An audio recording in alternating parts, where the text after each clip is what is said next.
Why I travel.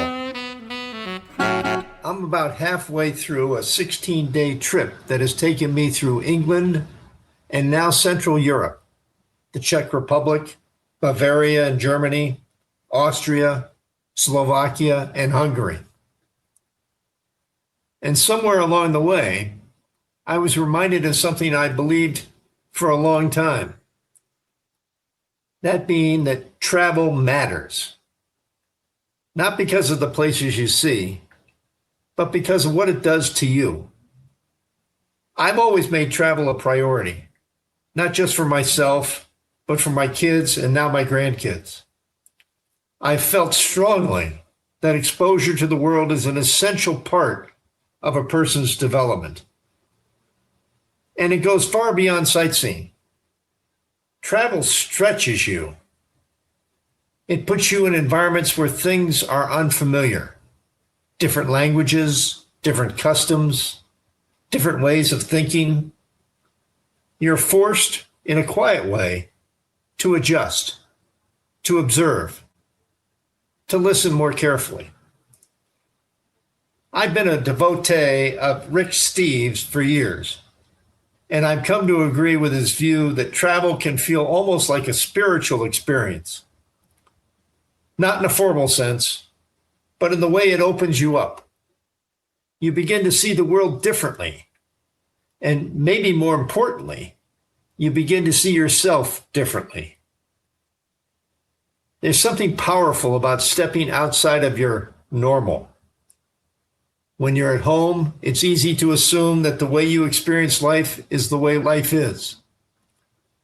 But travel gently challenges that assumption. You begin to see how other cultures approach daily life. You encounter history, not as something abstract, but something that surrounds you. You experience art and architecture that have stood for centuries. You slow down over meals and begin to appreciate cuisine, not just as food, but as part of a culture. And without even realizing it, your perspective starts to shift. Your American experience doesn't disappear, but it gets placed into context. There's also something more personal that travel reveals. It gives you a chance to observe yourself in a different setting. How do you respond when things don't go as planned?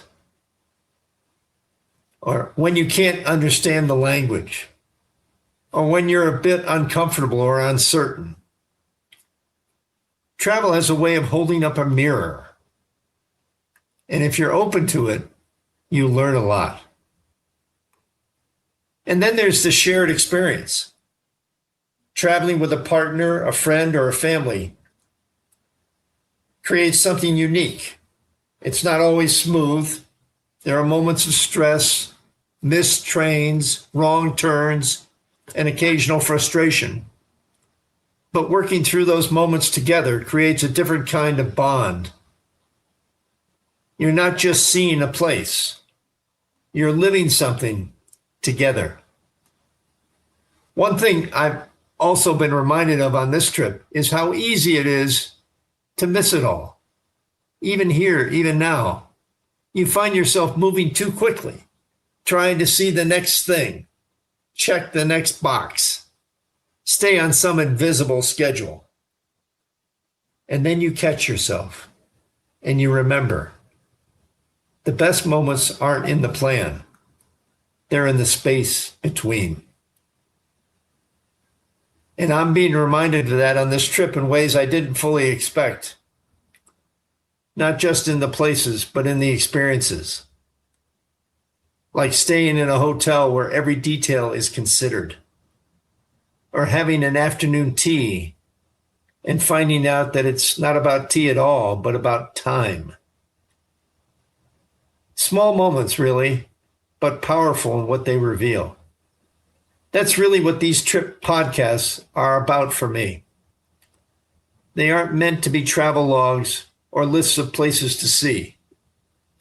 They're a way to capture what the experience sparks, what it reminds me of, what it brings into focus, In many ways, they're no different than my other podcasts in my Meandering Musings, just in a different setting.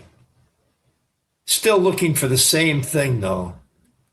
That being the extraordinary in the ordinary, the power of moments, the meaning that shows up when you slow down enough to notice it. As I move through the second half of this trip, I'm trying to be more intentional about that. Less rushing, more noticing, more space between the plans. Because that's where the real value of travel lies. Not just in what you see, but in the moments that make you pause long enough to notice. Be sure to subscribe to Meandering Musings wherever you get your favorite podcasts. For more about Neil Peterson and to read more Meandering Musings and travel essays, visit meanderingmusings.net. Tell your friends about Meandering Musings and leave us a review on Apple Podcasts.